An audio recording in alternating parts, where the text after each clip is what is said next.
Hakuin, the 17th century master, writes in one of his poems, he uses the phrase, taking hold of the no-thought in the midst of thoughts.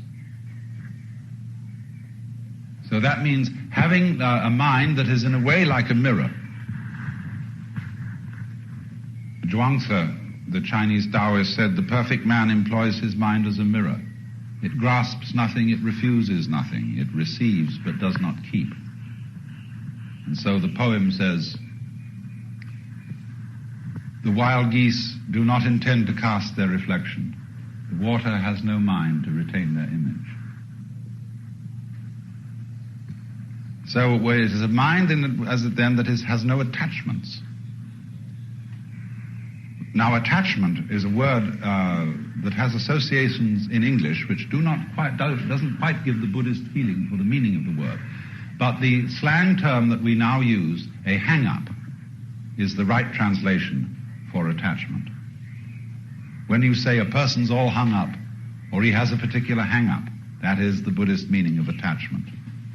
It means a mental fixation, or an emotional fixation, on some particular pattern of life.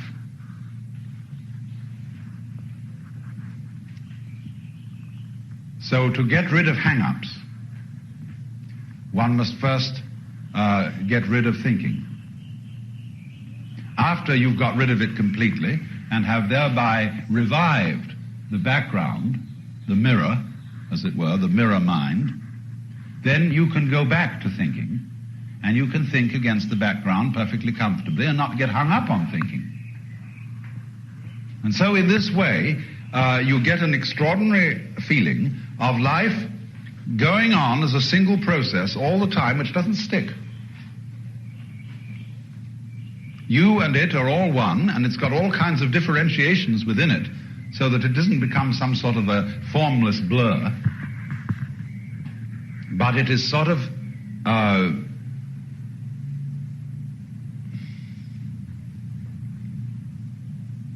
it flows like water. As water has all the patterns in it, the network of sunlight, the ripples, so on, so in the same way the world has all this, but it constantly flows because there are no hang-ups. So then the royal road to this state is giving up the sense of urgency, that you ought to do something. Something is required of you. And understand, for example, that looking at a rubber band on your fingers can be quite as important as anything else you can do. In other words, being here at this moment and listening to the sound of my voice without paying the slightest attention to what it means can be as important as anything there is in the universe. Why not? Is the tree outside important? It's beautiful. Is it worth looking at? Why, certainly. But it's not achieving any great mission in life. It's just being a tree. As Emerson said in his essay, I think, on compensation, these roses under my window are not concerned whether they are better than last year's roses or whether next year's roses will be better than they. There is simply the rose. It lives for today. And that's the point. When you learn the art of meditation in this way, you will see other people rushing around wildly like chickens with their heads cut off. And they think they're going somewhere. And they're completely deluded. They're there, and they don't know it. That's why they're rushing around so wildly. But you, by this means, can begin to learn that you're there, now. And that the extraordinary thing, as you see the world in this way, especially as you see people in this way, and from this point of view, you realize that people are valid, natural processes. Just like trees and birds and clouds Now, do you ever criticize a cloud for being badly shaped? Did you ever see patterns in foam make an aesthetic mistake?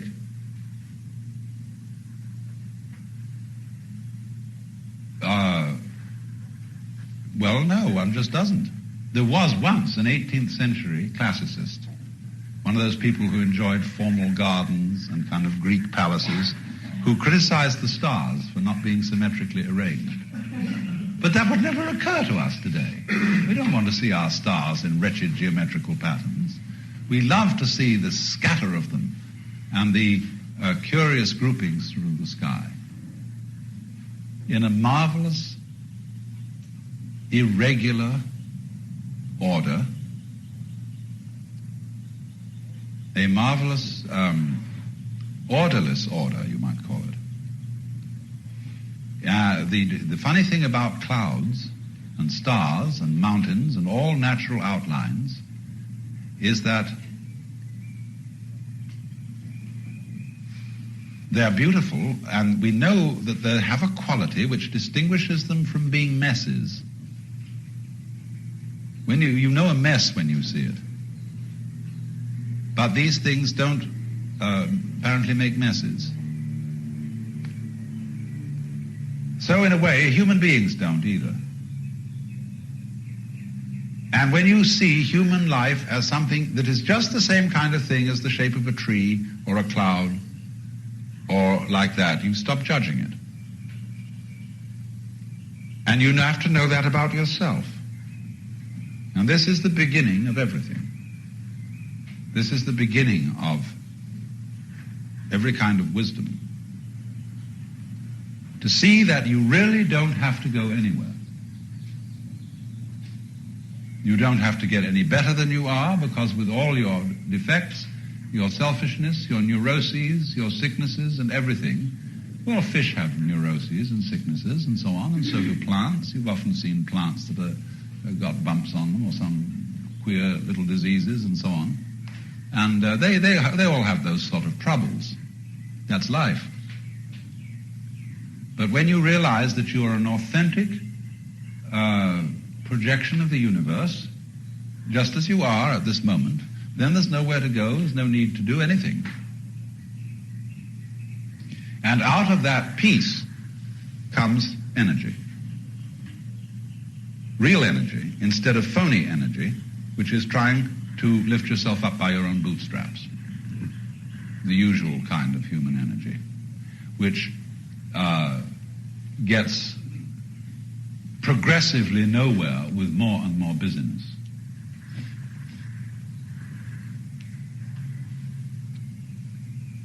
Now, beyond this state, there is going to follow another, which I have numbered 5. I called it cellular awareness. And I must repeat the fact that I used this word cellular not in a strictly scientific way, but as a good way of describing the kind of awareness that it is, how it feels from the inside. Because it is as if every cell in your body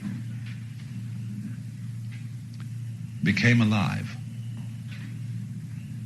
Now you know, your cells don't talk English.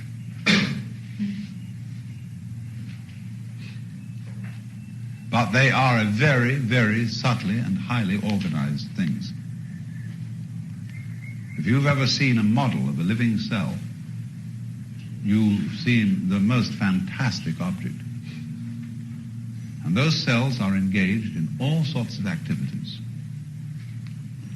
But they don't structure the world the way you structure it, because they don't use that language. And so as you get into cellular awareness, you begin to feel rather like the artist who paints in a pointillist fashion, that everything is dots, little tiny vortices. You become aware of the texture of things to an extraordinary degree.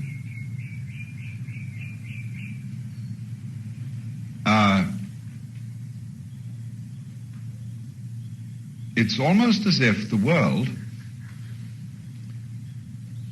had been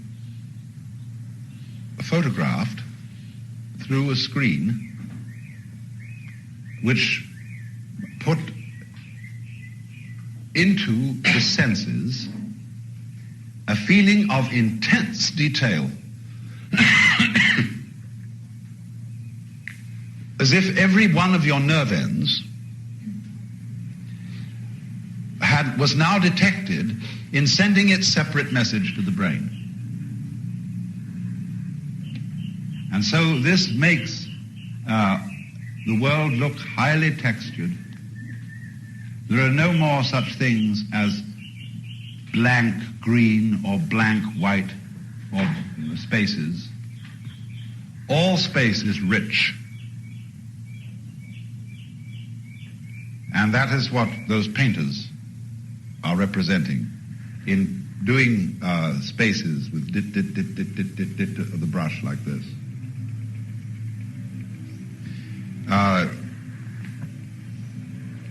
And also, you will notice that certain kinds of painting, particularly, say, Persian miniatures, if you look at them, you will see the artist is painting the world as the Arabian Nights describe the secret garden into which Aladdin went, where all the trees were made of jewels,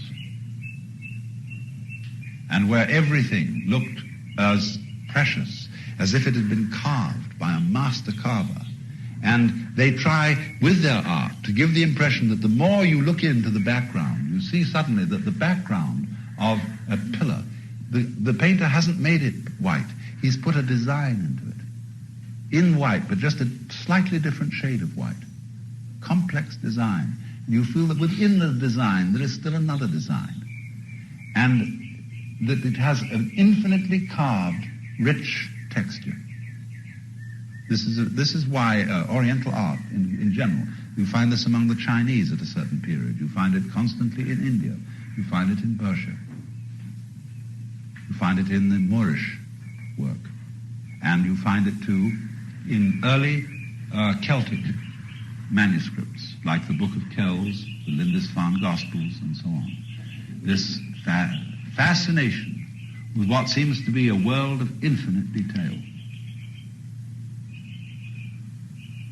And this, of course, is the world of paradise. This is what all those angels and whatnot are about.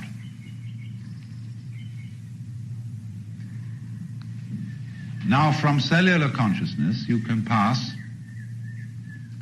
to what I would call, again, symbolically, molecular consciousness. Not that you are going to be aware of molecules. No. But it is as if suddenly,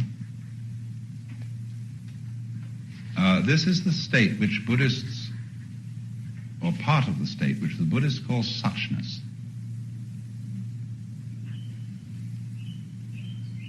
It's as if it can be rather frightening, because everything becomes perfectly meaningless. People, everything that's going on is just jazz. Almost electronic jazz. It is a dancing process of energy. And you feel sort of lost in it. What's supposed to happen? I mean, what's it all about? It's just dancing energy. And you have to be careful here, because this is the danger point in the meditative process. Because here you can suddenly get the vision of hell. And the vision of hell is that this world is a monstrous mockery, that it is meaningless in the worst sense of that word. It is just a gyration, a pointless gyration of particles, or of wavicles, or of whatever, which is tormenting itself. It keeps itself going on with a certain kind of hope in order that it may eventually destroy things. And then you see the horror of biology as the mutual eating society. What a ghastly conception it all is. And everything is phony. People say they're people, but they're not. They're just robots. Everything is made of plastic or enamel tin. Everything is just buzz. That's a danger, you see here. But if this happens to you, and you get the feeling that everything is pointless, everything is just mechanical buzz, what you do is what an Arab does in a sandstorm. He knows there is no possibility of conquering the sandstorm. So he kneels down, sort of in a fetal position, and takes his wool burnous and covers himself completely and waits until the storm is over. If he gets covered by sand, it is usually porous enough to admit some air for breathing. Or in the same way as an ocean liner in a typhoon, they just turn off the engines and drift. It's the only thing to do. So in the same way, if you ever get into this particular kind of psychic horrors, drift. Just let it be, and it will resolve itself.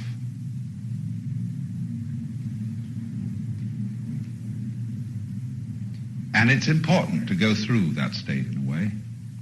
Important to realize that you don't know anything. You don't know what it's all about. You don't understand the universe. It's all incomprehensible. Words and systems were just a way of whistling in the dark. We all whistled in the dark together and agreed that we had the same whistle, and that was great, but we really don't know anything. Anybody who poses as an authority about anything at all is just making an authoritative noise. And he may be able to make some remarkable demonstrations. For example, by interfering with diseases in various ways, we can make people healthy for a time, until we can't make them healthy anymore. This may be a good thing. It may not be a good thing. It might be best not to interfere with nature, but simply to let human beings alone and regulate by a kind of inner natural homeostasis their own population level, and just let it happen. There's no way of proving conclusively that our way of dealing with these things is better than doing nothing. But life is, in a way, an experiment all the time. One's whole existence, the very shape of one's body, is just coming on. You see? It's got to come on somehow. And so one way is this. We all come on together looking like each other and having certain common characteristics. Well, look at a snake's skin. Every scale is rather like the other, and it's all coming on together. So you suddenly see that there is no particular reason why you should be this way rather than that everybody is putting on a good show, a big act. And if you're not ready for that, if you're not educated to the point where you can understand that situation, you may get very nervous. You say, well, everybody always wants to know, what am I supposed to do? See, this is a common question. What am I supposed to do? How am I supposed to feel? I want an authority. I want someone to convince me that the way I'm doing it's the right way. But don't you realize, whenever you accept authority, you accept it on your authority.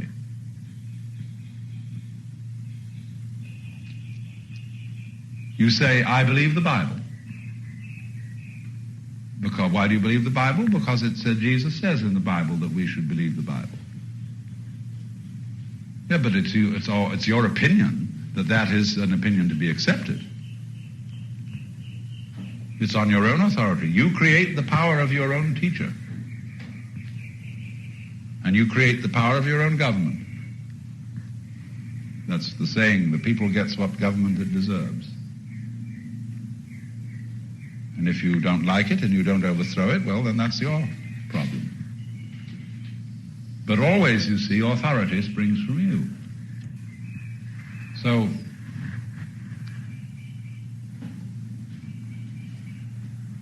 also does the way you define yourself. You accepted society and its suggestions, always rather tacitly, but you did. So here, in this amazing moment of seeing the world as a big act, as a big buzz, as jazz, doing this, it's all vibration. And you see absolutely no compelling reason why it should be that way rather than any other way. Well, if you don't panic, you see, then you get into the domain that Buddhists call suchness. It is just as it is. Now, if it's a big act, who's doing it? Who is the actor? What lies behind all this jazz? That's the big question.